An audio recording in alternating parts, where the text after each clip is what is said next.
little sick, and we didn't really have any plans for episodes I could do solo, so I decided to do something different. We weren't really planning to do any of these for a few months, but I figure I can take this chance to test out another new format. This time it's a manga spotlight.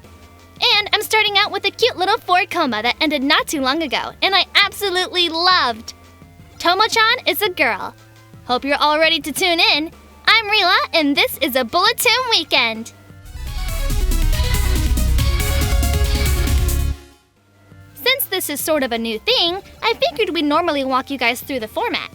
Here's how it'll work for now. I'll give you guys a quick synopsis, then I'll go down a bullet list of what I think are the 3 strongest parts of the manga. Sound good? Alright, then let's get started! Tomo and Junichiro have been best friends for as long as they can remember. So when Tomo confesses to Jun that she has a crush on him, there's a little bit of a problem. He just sees her as one of the guys and totally misunderstands. So now, Tomo's determined to get him to see her as a girl and make him get it. But she might need a little help from some friends. Tomo-chan is a Girl is a Shoujo Rom-Com with the hot blood of a shonen battle anime pumping through its veins. And I loved pretty much every minute of it. But what did it do best of all?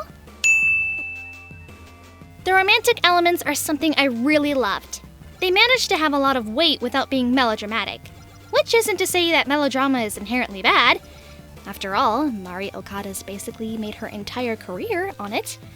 I just like the use of that fiery shonen passion as a substitute for the usual angst you'd get in a series like this.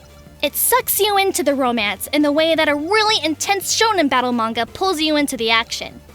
And it also makes the actual romantic moments just that much cuter. Plus, it fits really well with the frustration of when things don't work out the way the characters want them to. Tomo and Jun are also basically adorable in every way. They have great chemistry both romantically and otherwise. Because neither of them really belong in this genre, they're completely out of their element, and it's great watching them deal with it as only a pair of shonen protagonists would. The manga exaggerates it for sure. Shonen, after all, but it also does a really good job of just capturing the awkwardness of this whole time in their lives. Not just the romantic stuff, but just everything in general. Of course, the comedy that comes from the romantic stumbling blocks is the best, but there's a ton that really just comes down to great comedic timing. I think one thing working in its favor is the format. It's a 4-coma, where every single page is a new chapter. So, every page has to be really punchy and to the point, telling its own sort of mini-story. That means there's never really a dull moment, so if you're not going, "Aww," you're probably laughing way harder than you probably think you should. But it works! It keeps the pace going so you're always ready for more. But all of that only works if you've got a cast of characters who can carry all of it. There are plenty of fun ones to choose from, but the 4 that matter the most could pretty much sell the entire series on their own. I've already told you that Tomo and Jun are perfect as a pair of shonen characters, specifically a protagonist and a rival.